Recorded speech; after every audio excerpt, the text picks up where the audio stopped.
I'm just going to ask a straight question. Don't really have a statement. I do have a statement later on, but I'll ask a question to start. Mm-hmm. Both of you give me who you guys think what the biggest move is so far in the free agency. Can be a trade, can be a signing. There's quite a few big ones. Yeah, if you guys want a minute to think, I can give you mine. I'll give you immediately. I've actually. Okay, you go, Kyle. Just quickly, the first one that jumps off to me is DK to the Steelers. I don't know if they eventually trade Pickens or what that means for Pickens, but if they can keep both, man, that's enticing. And honestly, like we just talked about Rodgers, I would love to see them keep Russ. He's kind of like the Sam Darnold, reverse Sam Darnold to me, or AFC Sam Darnold, where he had 3/4 of that year, a great year. And then the last few games were rough. Not even nearly as bad as Darnold, honestly, just not great, which you could say is, due to the weapons around him. And, people to write him off and say they wanted Fields over him, I can kind of understand that. But majority of last year, he played really good ball. I mean, I think they were first in the AFC going into December, maybe even still in mid-December. So whoever they end up with at quarterback, granted, they could draft a quarterback too and maybe be all set there. They don't necessarily need Wilson or Rodgers. So that's the first one that jumps off. There's a lot more moves that I probably need to look back on, but that's the first one that jumps off to me. So I've got a couple things. So I can go off. For me, the biggest trade actually was Debo. And I think that Debo, I like that move.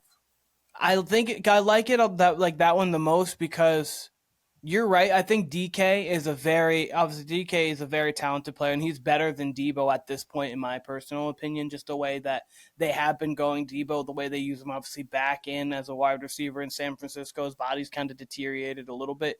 He hasn't had that same season. I think it was in 2022 or 2023, one of those 2 years where he had his All-Pro season or close to.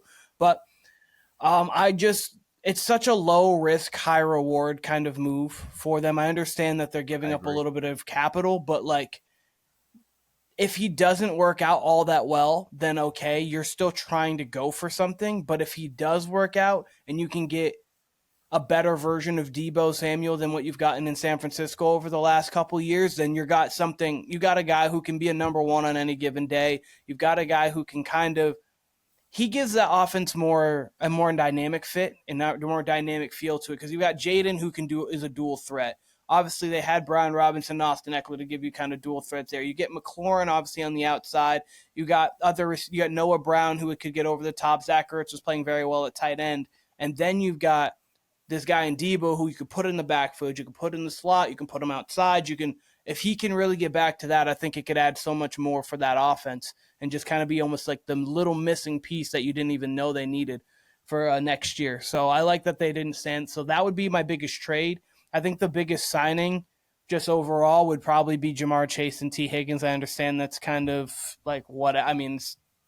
But yeah, you got two guys. It's big for two reasons. One, you locked up T. Higgins, you locked up Jamar Chase. So you locked up arguably the second best receiver in the league. Justin Jefferson deserves to be the best receiver in the league until proven otherwise. He's honestly like an all-time great receiver already. But and then you locked up probably the best number two. If not, you want to argue, some people would say Smith. I know a lot of people like Waddle. There's other guys out there, but probably the best number two in the league. So you have those guys locked up now. Okay, great. And then it's also, you just spent a boatload of money on receivers. So now where are you going to allocate the rest of your resources to? Can you get Trey Hendrickson back? Or I know you're giving them the opportunity to explore trades. And now they really got to hit in the draft. Every draft pick's got to basically be defensive and maybe an offensive lineman. And every pick's got to go because your offense is now complete. You re-signed Gesicki, Higgins, and Chase. You've got Chase Brown in the backfield. You could get a running back if need be. I mean, they still have Zach Moss on contract. And then the offensive line is So I think lie to you. That would be Sorry to cut you off, Keem, but I can't lie to you. No, you're good. I'm done. I'm kind of worried about the Bengals. I really like the initial tagging of T. Higgins and then, okay, let's spend our money rounding out this team. Because now that you are committed so, long-term to these two receivers, okay, now what? And you know what? I mean, cap's not really an issue in the NFL as it is the NBA. really year to year you kind of finagle it. We know the cap went up this year. But like you said, Keenan, offensive line ain't great. Offensive line prospects are few and far between. Steelers look good right now. You know what I mean? Depending on who they get at QB. Like, they got a defense at least. They got 2 receivers at least. Who's their lead back right now, by the way? With Najee going. I actually don't know. So they'll probably get a running back in the draft. Like I was gonna say Jalen Warren, but like they'll probably get someone in the draft. I mean, it's good for them that the Browns are fucking weird, and I might have a Browns question or statement going on later, but I mean, that's kind of their saving grace right now. I feel even without a QB right now, and this is kind of crazy to say, I almost feel like the Steelers are a safer bet next year going forward, or at least maybe. How about this? Maybe the next 3 years going forward. I know we obviously know their offense is going to be okay for Cincinnati, but I kind of worry about them long term. So here's the thing, Kyle. Mike Tomlin just like knows how to be 500, like at least that. Like they know how to get 9 to 10 wins. So like it's a safer bet to say like they could get to the. I mean, last year they put up 28 points a game and they had a high flying offense and they only won 9 games and missed the playoffs. So like you're right. Like they're in a situation now where they're trying to they need to do exactly what the Eagles did. Nail some free agent signings we know nothing about, Zach Bond, other things, and then completely kill the draft. They need to just absolutely hit on every single pick in the draft, which is what the Eagles did last year, because they have the offense now for it. Joe Burrow, and you can't complain about the offensive line at all. I mean, Joe Burrow doesn't. He's the one of the quarterbacks who's dealt with. I mean, he won a playoff game of getting sacked 8 times, but like he's fine. He'll do, but like that offense needs to be what it was last year, and with a new D coordinator, and they better hit on the draft, and then these players who are getting paid better step up. Like this defense, as long as this defense is this 15th best defense in the league, they can go out there and compete for a Super Bowl. Genuinely. If the defense is 25th again, we're going to see a lot of things like last year. I mean, last year they lost 4 games where they scored over 33 points, and that's like the most ever. Like, we're going to see more of the same of that. I mean, you got the best Burrow, the best Chase, the best Hendrickson, a great T. Higgins every game he played. Chase Brown was a very good asset to that roster. Their kickers dropped off, though. That was a big part of their season. I was going to say, Evan McPherson. Yeah, because, I mean, they could have made the playoffs if he hit a couple kicks. There was he missed the one against the Ravens, and honestly, if he hits the one against the Ravens, they're in the playoffs. Like, they were that close to being there regardless. So, like... He missed 2 game winners against the Chargers, too. Yeah, he missed 2 game winners against the Chargers as well. Those are 2 things. Those 2 things alone would have made them go from out of the playoffs to maybe even the 6th seed because they would have usurped the 7, and then the Chargers would have lost with that. So, like, that kind of thing, like... And that's obviously the NFL. So, like, I mean, that's nothing like you can just, like, chalk. But, like, you're right, Kyle. I think that's why I'm so worried about them, though, is because the Steelers, let's just assume they're as good as last year, if not, even if they're a little worse. Let's say they're an 8-win team, right? Let's say they go under 500 with Tomlin. Let's say they're a 9-win team, something like that. That's still enough to push the Bengals out when you figure the Ravens are a juggernaut, right? And you figure even if the Browns, who knows what the hell they do at QB, but even if the Browns are a 6-win team, there's enough talent there to just, ruffle some feathers. And we know they got Joe Burrow's number. I'm curious, what's the Gesicki contract? Is that a 1-year deal? Is that a multi-year deal? It's a couple. I think it's a 2 or 3 year deal, $8 million a year or something like that. Yeah, it's 3 years, $21 million guaranteed. See, like that, but base. I would almost rather see them let him go. Gesicki's good. He's going to produce no matter where he's at. But you could get a tight end in the draft, 2nd, 3rd round, that can do what Gesicki does. I feel like you can get that any year you want. They have a guy on the roster right now who they actually liked a lot going into. Joe Burrow mentioned him. I cannot think of his name right now, but it was one of their backup tight ends that he actually liked on the roster this year. He thought that he could produce, and he did. He said also the same thing about Chase Brown, and we saw Chase Brown do that. But, no, you're right, Kyle. Like, I mean, it's not just the Steelers. It's not just that division. I mean, you got to think. I think New England's going to be better. We all think New England, how much better, we don't know. But, like, we think New England could be better. Obviously, Buffalo's there. For all we know. Absolutely. The entire AFC West has gotten better other than the Chiefs, but the Chiefs are still the Chiefs. So, like, at worst, they're going to be, like, fighting for a playoff spot. Like, Kyle thinks that they could miss the playoffs this year, and that's even so, they're not going 3-14. They're going to be a 9-8, 10-7 kind of team, but that entire AFC West got better. The South, you still have the Texans there, and the Jags should be a better team this year as long as Trevor can get back to what a little bit of his highs. Obviously, we'll see what the Colts and the Titans do. what Bill Lawrence will do, and so that he can be Bill. But I mean, there's at least 8 or 9 teams in the AFC that are not the Bengals that are going to be competing genuinely for a playoff spot. For me, the teams that won't be will be the Browns, will be the Colts, and will probably be the Jets. Be the only 3. And the Titans are. The Browns, Colts, Jets, and Titans. Right now? Ant-Man Richardson. Oh, that's right. And they got Danny. They got Dimes.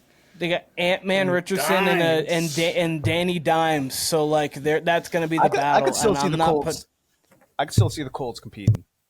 They're good. I don't think they're going to make the playoffs at all. Like, I wouldn't have them, but I have them. And you're right, Kyle. They're not going to be a team where you can just chalk up a win for Indianapolis. Like, you've got to actually play against them. I mean, you do against pretty much every team in the NFL, but there are some games where you go and you're like, okay, this team's not great. Like, they're just playing bad football right now.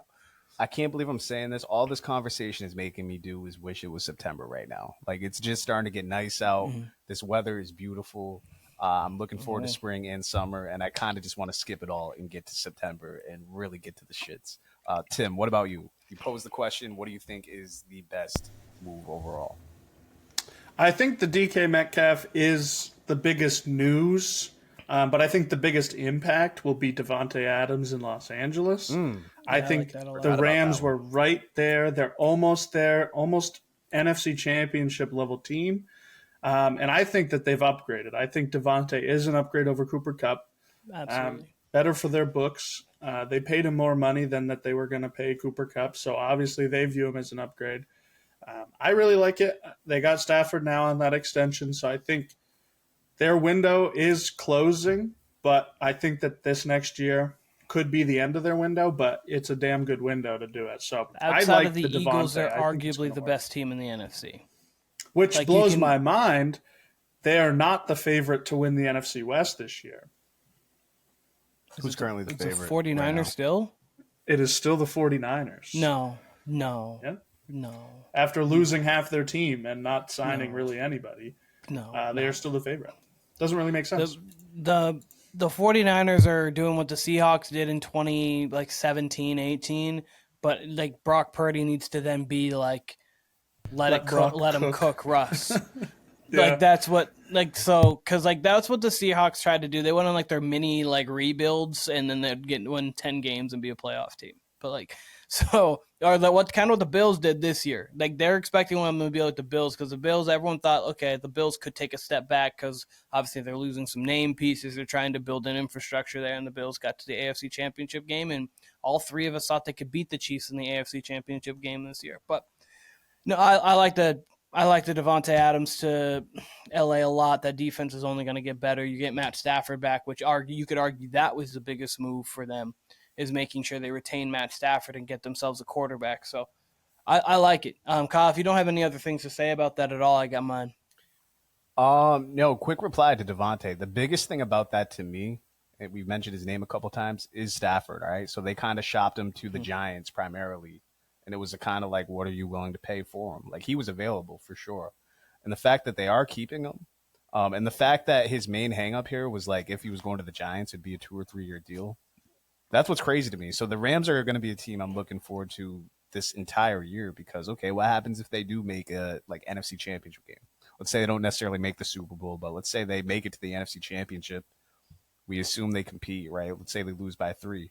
Then what do you do with Stafford, right? What are they going to do in the draft here? Are they going to draft? I'm assuming they're going to draft a QB.